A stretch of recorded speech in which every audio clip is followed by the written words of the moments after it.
नमस्कार दोस्तों, SSC MTS के इस स्पेशल वीडियो में आप सभी का स्वागत है। दोस्तों, आज की इस वीडियो में हम लोग एसएससी एमटीएस स्पेशल गणित से पूछे जाने वाले कुछ महत्वपूर्ण प्रश्नों पे हम लोग फोकस करेंगे जो आपके एग्जाम के लिए बहुत ही ज़्यादा इंपॉर्टेंट है। चैनल पर पहली बार विजिट कर रहे हैं और अभी तक आपने इस चैनल को सब्सक्राइब नहीं किया है तो चैनल को सबसे पहले सब्सक्राइब कर लें ताकि इसी प्रकार की वीडियो आपको हमेशा मिलती रहेगी। पहला प्रश्न और बहुत ही महत्वपूर्ण प्रश्न, एक मेज के क्रय मूल्य का अंकित मूल्य से अनुपात 3:4 है। दुकानदार अंकित मूल्य पर 25% की दो समान क्रमागत छूट देता है और मेज को 2250 रुपए में बेचता है। इस लेन देन के दौरान होने वाली हानि ज्ञात कीजिए। दोस्तों ध्यान से देखिएगा, ऐसे प्रश्न को आप बहुत जल्दी सॉल्व कर सकते हैं। देखिए दोस्तों, एक मेज के क्रय मूल्य का अंकित मूल्य से अनुपात, यानी दोस्तों प्रश्न में ये आपका हो गया सीपी यानी कि क्रय मूल्य, ठीक है, और यह हो गया मार्केट प्राइस यानी कि अंकित मूल्य, ठीक है। समझिएगा ध्यान से, तो क्रय मूल्य और अंकित मूल्य का अनुपात क्या है? 3:4। तो क्रय मूल्य यानी सीपी के लिए 3 हो गया और एमपी यानी मार्केट प्राइस जो है यानी अंकित मूल्य जो है इसका हो जाएगा आपका 4। यहां तक समझ गए आप लोग? चलिए दोस्तों, ये हो गया आपका क्रय मूल्य और ये हो गया अंकित मूल्य। अब दोस्तों हम क्या करते हैं कि दोनों में 100 से मल्टीप्लाई कर देते हैं। देखिएगा, समझिएगा ऐसे ही, तो 100 से मल्टीप्लाई करेंगे तो ये हो जाएगा आपका 300 और ये हो जाएगा आपका 400। हम इसलिए किए हैं क्योंकि बनाने में हमें सुविधा होगा, ठीक है। आपको खुद समझ में आ जाएगा कि हम 100 से मल्टीप्लाई क्यों किया, अपने मन से किए हैं, ठीक है। यहाँ मैंने कोई एक्स्ट्रा काम नहीं किया है। यहाँ तक हम लोग समझ लिए। अब दोस्तों आगे देखिए, क्या कहता है कि दुकानदार अंकित मूल्य पर 25% की दो समान क्रमागत छूट देता है। तो दोस्तों यहाँ देखिए कि आपका अंकित मूल्य कितना है, तो अंकित मूल्य आपका 400 है, ठीक है। कितना है? 400। इसी 400 का यानी अंकित मूल्य पर क्या करता है? 25% की दो समान क्रमागत छूट देता है, ठीक है। तो क्रमागत छूट देने के बाद दोस्तों उतना में वो बेच देता है, ठीक है, यानी एसपी। ध्यान से समझिएगा दोस्तों, यानी कि एसपी यानी अंकित मूल्य पर 25% की दो समान क्रमागत छूट देता है और मेज को इतना में बेचता है, ठीक है।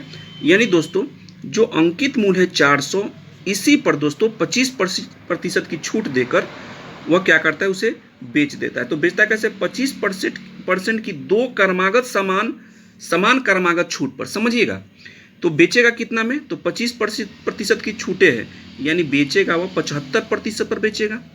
25% तो छूटे हैं तो 75% पर न बेचेगा, तो समान दो क्रमागत छूटे हैं तो फिर 75/100। समझिएगा दोस्तों, हम एकदम बेसिक से समझा रहे हैं विद्यार्थी की भाषा में। एक सोना से एक सोना कट गया, फिर एक सोना से एक सोना कट गया और यह हो जाएगा 25 चौका 100, यानी 25 बार में कट गया और यह हो गया 25 तिया 75, ठीक है। अब बच गया दोस्तों 75 गुने 3, तो 75 गुने 3 बचा। तो 75 में 3 से गुना करेंगे तो ये हो जाएगा 15 70 का 21 1 22, यानी 225 रुपया आपका एसपी आया, यानी कि विक्रय मूल्य आया। इतना में वो बेचता है। लेकिन दोस्तों प्रश्न में देखिए, एसपी का जो वैल्यू है, जो बेचता है कितना में? 2250 में बेचता है। यानी कहने का मतलब दोस्तों कि 225 जो है वह 2250 के बराबर में है, ठीक है। यानी 225 का वैल्यू कितना है? 2250। तो एक का वैल्यू क्या हो जाएगा? एक का वैल्यू हो जाएगा 2250 और बाटा में हो जाएगा 225, जो कि 10 बार में यह कट जाएगा। तो 225 के लिए 2250 है, तो एक के लिए क्या होगा? 10 होगा, ठीक है। एक के लिए कितना होगा? 10 होगा। तो हम लोग का सीपी कितना है? 3000 है।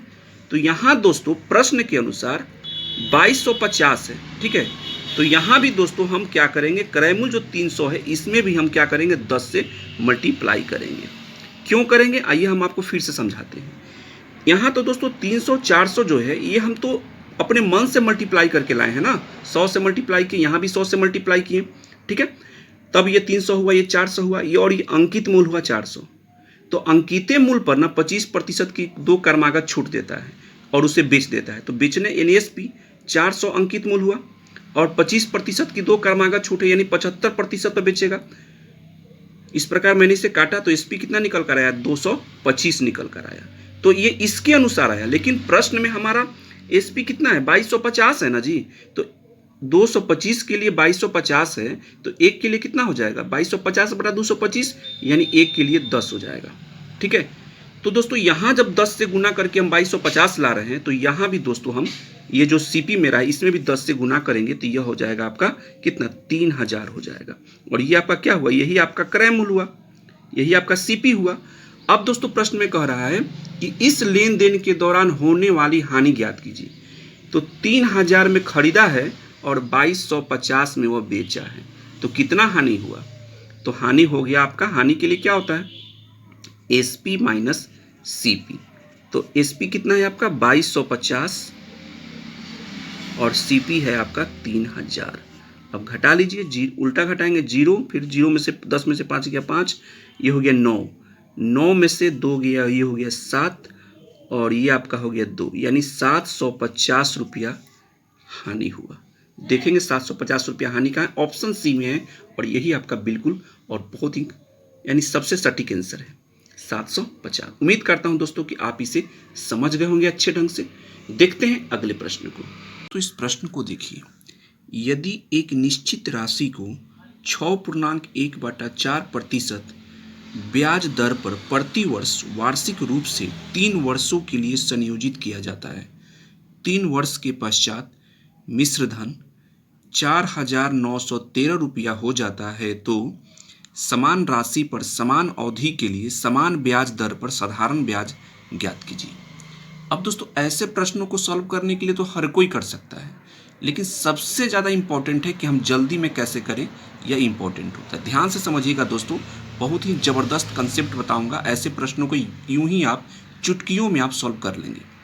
दोस्तों ऐसे प्रश्नों के लिए हमेशा आपको प्रतिशत जो दिया हुआ रहेगा उसी से आपको हमेशा स्टार्ट करना है, बहुत जल्दी में आप सॉल्व करेंगे। यहाँ दोस्तों दिया हुआ है 6.1/4% ब्याज है, ठीक है, यानी दोस्तों 6.1/4%। अब दोस्तों 6.1/4% का मतलब होता है 1/16। डायरेक्ट ये प्रतिशत में इसको मैंने भी में बदल लिया। अब आपके मन में आएगा सर कैसे, तो दोस्तों इसके लिए हम स्पेशल एक वीडियो बनाए हैं जो आपको प्ले लिस्ट में मिल जाएगा। ऐसे हम आपको यहाँ समझा देते हैं। देखिए 6.1/4 का मतलब हुआ 6 चौका 24 1 25, यानी दोस्तों 25/4, और ये प्रतिशत का मतलब होता है बाई में 100 होगा, ठीक है, हाँ 100 हुआ, ये 25 चौका 100 हो गया, और ये 4 में 4 से गुना करेंगे 16, यानी 1/16।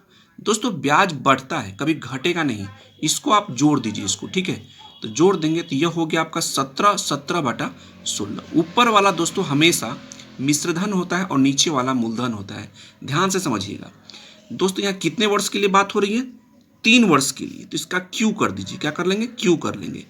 आप 17 का क्यू करिएगा तो 17 का क्यू होता है 4913, ठीक है, और 16 का क्यू होता है 4096। क्या होता है 16 का क्यू 4096, यानी 3 वर्ष के लिए है तो इसका पावर 3 दे दिए और उसको क्यू कर लिए, यानी 17 का क्यू, यानी 17 को 3 बार गुना में लिखेंगे तो आएगा 4913, और 16 को 3 बार, यानी 16 का क्यू करेंगे, 16 को 3 बार लिख के गुना करेंगे तो 4096 आएगा। ये समझ लिया आपने। चलिए ऊपर वाला अमाउंट होता है दोस्तों, ठीक है, और नीचे वाला प्रिंसिपल होता है, ठीक है, ऊपर वाला अमाउंट और नीचे वाला प्रिंसिपल हुआ, ठीक है। तो प्रिंसिपल यहाँ क्या है 4096 है, यानी दोस्तों यहाँ प्रिंसिपल आपका 4096 हो गया। तो हमसे पूछा क्या जा रहा है, समान अवधि के लिए समान ब्याज दर पर साधारण ब्याज ज्ञात कीजिए।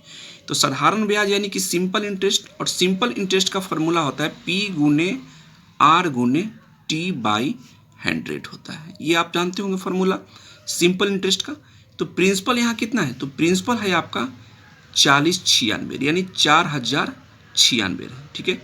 रेट क्या है, तो रेट आपका तो देखें हैं 6 चौका 24 1 25, 24 1 25, 25/4, यानी 25/4 आपका ये यहाँ क्या हो गया 25/4 हुआ रेट। और बाई प्रतिशत है, रेट में होता है ना प्रतिशत, देख सकते हैं ना 6.1/4%, तो इसको पूर्णांक में तोड़ लिए, चूँकि 24 1 25/4 और प्रतिशत है तो बाई 100 होगा, ये आप समझते होंगे। चलिए यहाँ यहाँ सॉरी यहाँ बाई दिया हुआ है, चलिए कोई दिक्कत नहीं है, बाई यहाँ है 100, ठीक है, यहाँ फॉर्मूला में ही बाई हमने 100 दे दिए हैं, तो 100 गुने 4 हो गया, डायरेक्ट इसको तोड़ लिए 25/4। अब दोस्तों यहाँ तक समझ गए, टाइम कितना है तो 3 वर्ष, तो 3 से गुना कर दिए, देखिए 25 चौका 100 हो गया, ठीक है। अब दोस्तों 25 चौका 100 हो गया, और ये 4 में 4 से गुना करेंगे तो ये 16 हो जाएगा, और 16 से क्या करेंगे 40 96 में डिवाइड करेंगे, तो 40 96 में 16 से डिवाइड करेंगे तो यह हो जाएगा 16 दूना 32, तो ये 8 हो जाएगा, ये 89, और 16 पचे 80, ठीक है, 80 हो गया, फिर 9 बचेगा 96, और 16 छक 96, ठीक है, 16 पचे 80, सॉरी 5 होगा यहाँ, क्या होगा 5, 16 दूना 32, तो हाथ में आ जाएगा 8, हाँ ठीक है, तो ये 5 16 पचे 80 या 6, ठीक है, 256 बार में कट गया। अब दोस्तों 256 बार में कट गया, अब ये 256 जो आपका आया है, इस 256 में 3 से मल्टीप्लाई कर लीजिए, ठीक है, तो 3 से मल्टीप्लाई कीजिएगा तो कितना आ जाएगा 36 18 पंती 15 पंती 15 1 हो जाएगा 16, ठीक है, 3 6 1 7, यानी दोस्तों 768 रुपया आपका साधारण ब्याज हुआ सिंपल इंटरेस्ट। देखेंगे 768 कहाँ है, ऑप्शन सी में है, और यही आपका बिल्कुल सही आंसर। उम्मीद करता हूं कि आप इसे समझ गए होंगे। देखते हैं अगले प्रश्न को। प्रश्न है दोस्तों, ए बी और सी क्रमशः 13,750 रुपये, 16,250 रुपये और 18,750 रुपये निवेश करके एक व्यवसाय शुरू किया। यदि उनके द्वारा अर्जित लाभ में से बी का हिस्सा 5,200 है तो उनके द्वारा अर्जित कुल लाभ ज्ञात करें। दोस्तों ध्यान से समझने की कोशिश कीजिएगा, इसमें ए बी और सी 3 व्यक्ति है, ठीक है, ए बी और सी 3 व्यक्ति हैं, और तीनों व्यक्ति ने एक व्यवसाय एक साथ शुरू किया, और तीनों द्वारा निवेश किया गया राशि इस प्रकार है। ए द्वारा 13,750 रुपये, बी द्वारा हो जाएगा 16,250 रुपये, 16,250 रुपये, तथा सी द्वारा 18,750 रुपये। इस प्रकार ए बी सी ने इस प्रकार 13,750 रुपये, 16,250 रुपये और 18,750 रुपये निवेश करके एक व्यवसाय शुरू किया। दोस्तों इस प्रकार यह निवेश किया गया राशि है ए बी सी द्वारा। तो सबसे पहले दोस्तों इसको हम छोटा कर लेते हैं। तो छोटा करने के लिए दोस्तों सब में देखिए कॉमन कर लेते हैं, तो 0 सब में है तो ये 0 से 0 सब में हम काट देते हैं, इसको छोटा करते हैं, ठीक है। अब दोस्तों देखिए कि 25 से ये भी कट जाएगा, 25 से ये भी कट जाएगा, 25 से ये भी कट जाएगा, तो सबको हम 25 से डिवाइड करेंगे तो ये 55 बार में कट जाएगा, और ये आपका कट जाएगा 65 बार में, और ये कट जाएगा आपका 75 बार में। यानी दोस्तों 1,375 में हम 25 से डिवाइड करेंगे तो 55 बार में कट जाएगा। 1,625 में 25 से डिवाइड करेंगे तो 65 बार में कट जाएगा। इसी प्रकार 1,875 में हम 25 से डिवाइड करेंगे तो 75 बार में कट गया, यानी 25 इसमें कॉमन था, ठीक है। इस प्रकार हमने इसको छोटा कर दिया। और दोस्तों और भी ये छोटा हो सकता है, कैसे देखिए 5 से भी कट जाएगा 11 बार में, और ये 5 से कट जाएगा 13 पचे 65 13 बार में, और ये 5 से कट जाएगा 15 75 15 बार में। अब दोस्तों ये हम बहुत ही इसे छोटा कर लिए। अब इस प्रश्न में देखिए दोस्तों कह रहा है व्यवसाय शुरू किया, यदि उनके द्वारा अर्जित लाभ में से बी का हिस्सा जो है 5,200 है, ठीक है, अर्जित लाभ में से बी का जो हिस्सा है वह 5,200 है, तो बी के लिए दोस्तों कौन होगा, ये होगा 13 होगा, ठीक है।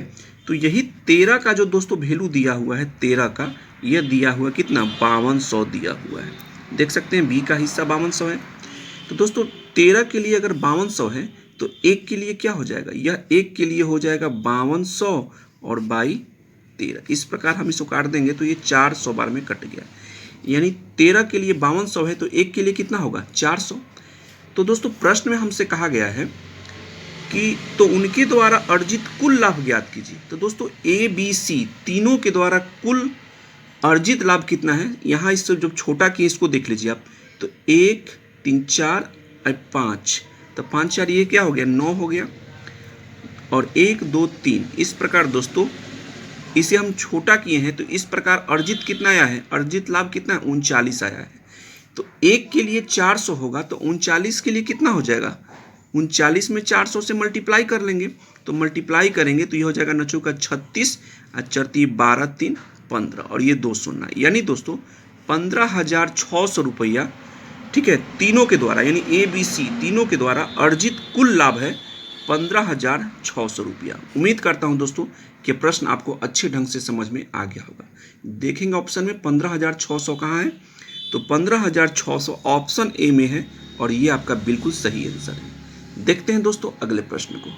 प्रश्न दोस्तों बहुत ही इंपॉर्टेंट प्रश्न है। ए दो बैंकों में दो समान राशि का निवेश करता है जिसमें साधारण ब्याज की दर क्रमशः 10% और 12% प्रति वर्ष है। वर्ष के अंत में अर्जित ब्याज 1650 रुपए है। प्रत्येक बैंक में निवेश की गई राशि क्या होगी, यह हमसे पूछा जा रहा है कि आखिर प्रत्येक बैंक में कितना राशि वो निवेश किया था। दोस्तों देखिएगा, ध्यान से पहले समझिएगा इसको। ए दो बैंकों में दो समान राशि का निवेश करता है। ए दो बैंकों में, तो मान लीजिए कि पहला बैंक है और दूसरा बैंक ये रहा आपका, दोनों बैंकों में समान राशि का निवेश करता है, यानी कि पैसा जमा करता है। तो मान लीजिए कि इस बैंक में 100 रुपया निवेश किया है और इस बैंक में भी 100 रुपया निवेश करेगा, क्योंकि प्रश्न में ही बोला जा रहा है दोस्तों कि दो समान राशि का निवेश करता है। तो मान लीजिए कि 100 रुपया इस बैंक में जमा किया और इस बैंक में भी 100 रुपया वो जमा किया, निवेश किया। ठीक है दोस्तों, ये 100 रुपया जो जमा किया प्रत्येक बैंक में, तो प्रत्येक बैंक का जो साधारण ब्याज की जो दर यहां दिया हुआ है 10% और 12%, तो इस 100 का 10% और फिर इस 100 का, यानी जो दूसरे बैंक में 100 रुपये जमा किया इसका 12%। इस प्रकार दोस्तों साधारण ब्याज की दर यहां क्रमशः दिया हुआ है 10% और 12% प्रति वर्ष है। तो दोस्तों 100 रुपया वो इस बैंक में जमा किया, किस रेट पर, 10% साधारण ब्याज की दर पर, और इस बैंक में 100 रुपये जमा किया किस रेट पर, किस दर पर, तो 12% के साधारण ब्याज पर। ठीक है, तो 100 का 10% क्या हो जाएगा, 100 का 10% 10 होगा और 100 का 12% क्या होगा, 12 होगा। यानी दोस्तों 100 रुपया जो जमा किया था इस बैंक में उस पर 10% की ब्याज प्रति वर्ष साधारण ब्याज की दर पर दिया था। इस प्रकार एक वर्ष का साधारण ब्याज क्या हो गया आपका, 10 रुपया।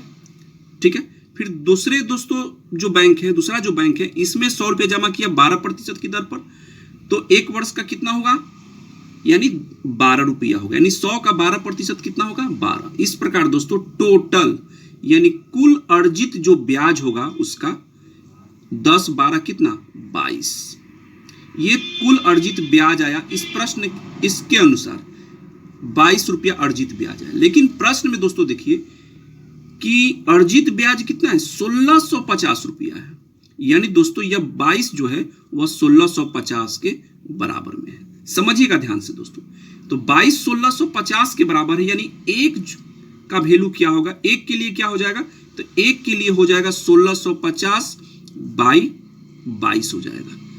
तो 1650 में 22 से डिवाइड कीजिएगा। इस प्रकार दोस्तों ये 75 बार में 75 बार में पूर्ण रूप से विभाजित हो जाएगा। क्लियर है दोस्तों, तो एक के लिए कितना आया, 75। यहां तक तो समझ लिया हम। अब दोस्तों हम बैंक में जो पैसा जमा किए थे, जो निवेश किए थे प्रत्येक बैंक में कितना कितना रुपया निवेश किए थे, तो 100 रुपया निवेश किए थे। बस दोस्तों ये हम 100 रुपया अपने मन से निवेश किए थे। इस 100 में दोस्तों हम क्या करेंगे कि ये 75 से हम क्या करेंगे, मल्टीप्लाई कर देंगे। तो इस प्रकार ये आ गया 7500, और यही 7500 रुपया दोस्तों जो होगा वह प्रत्येक बैंक में निवेश की गई राशि है 7500 रुपया। देख लेंगे ऑप्शन 7500 कहाँ है, ऑप्शन सी में है, जो कि बिल्कुल करेक्ट आपका आंसर। उम्मीद करता हूं कि आप इसे समझ गए होंगे। देखते हैं अगले प्रश्न को।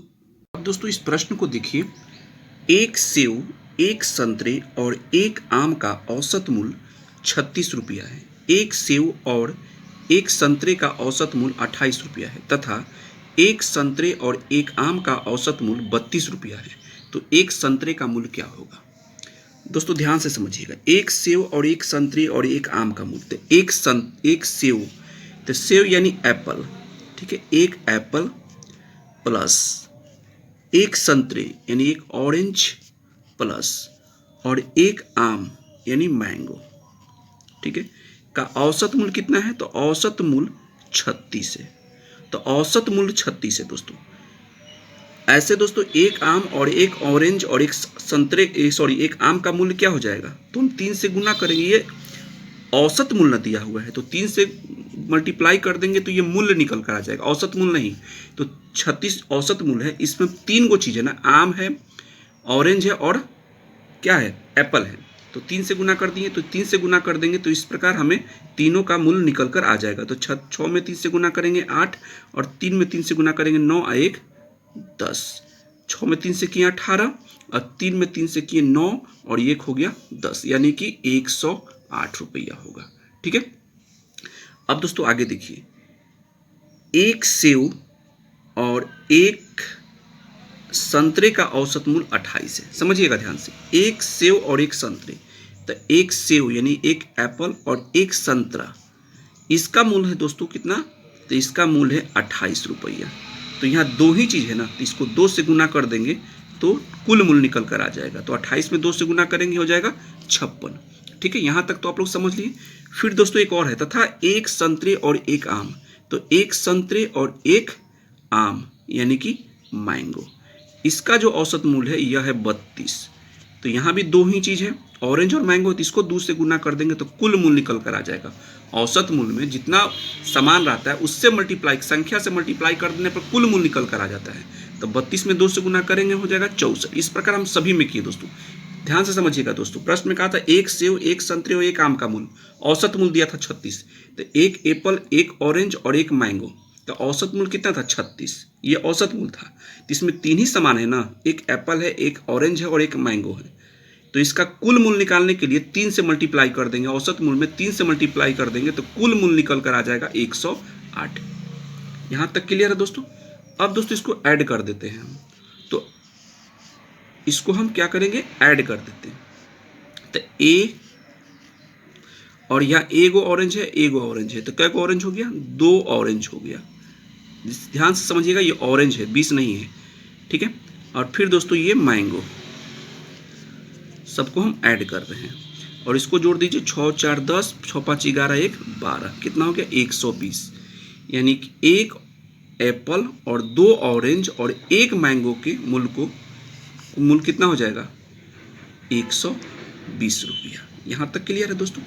ऊपर दोस्तों यहाँ देखिए प्रश्न इक्वेशन 1 है और इसको इक्वेशन हम 2 मान लेते हैं। अब दोनों इक्वेशन को ध्यान से समझिएगा, एक एप्पल, एक ऑरेंज, एक मैंगो का कुल मूल्य कितना है 108 रुपया है। ठीक है। और एक एप्पल, 2 ऑरेंज और एक मैंगो का मूल्य कितना है 120 रुपया है। अब दोस्तों हम क्या करेंगे कि इक्वेशन 2 में से इक्वेशन फर्स्ट को हम माइनस कर लेंगे, घटा लेंगे। तो घटाएंगे तो ए से ए कट जाएगा, ठीक है, एम से एम कट जाएगा और 2 गो ओ में से एगो ओ घट जाएगा, यानी 2 गो ऑरेंज में से एगो ऑरेंज घट जाएगा तो क्या आएगा, एगो ऑरेंज आएगा। और फिर दोस्तों यहाँ 120 में से 108 को घटा देंगे तो 120 में से 108 जाएगा तो कितना आएगा, 120 में से 8 जाएगा तो कितना आएगा, 10 में से 8 गया 2 और ये हो गया आपका 1 यानी कि 12। ठीक है। 120 में से 108 घटा दिए तो आ गया 12, यानी एक ऑरेंज का जो मूल्य निकल कर आया 12 रुपया। और यही आपका सही आंसर होगा। देखेंगे ऑप्शन में 12 कहाँ है, तो ऑप्शन डी में है और यही आपका बिल्कुल सही आंसर। उम्मीद करता हूँ दोस्तों कि इस प्रश्न को आप अच्छे ढंग से समझ गए होंगे। दोस्तों इसी प्रकार की बेहतरीन से बेहतरीन वीडियो देखने के लिए जो आपके एसएससी एमटीएस के लिए बहुत स्पेशल है दोस्तों, हम अपने इस यूट्यूब चैनल पर मैथ और रीजनिंग को एकदम विद्यार्थी की भाषा में, आसान से आसान भाषा में हम आपको समझाने की हर संभव कोशिश करते हैं ताकि कमज़ोर से कमज़ोर भी विद्यार्थी गणित और रीजनिंग आसानी से सीख सके। मिलते हैं दोस्तों अगले वीडियो में, और अभी तक आपने चैनल को सब्सक्राइब नहीं किया है तो चैनल को सब्सक्राइब कर ले ताकि इसी प्रकार की वीडियो आपको हमेशा मिलती रहेगी। मिलते हैं अगले वीडियो में, तब तक जय हिंद, वंदे मातरम।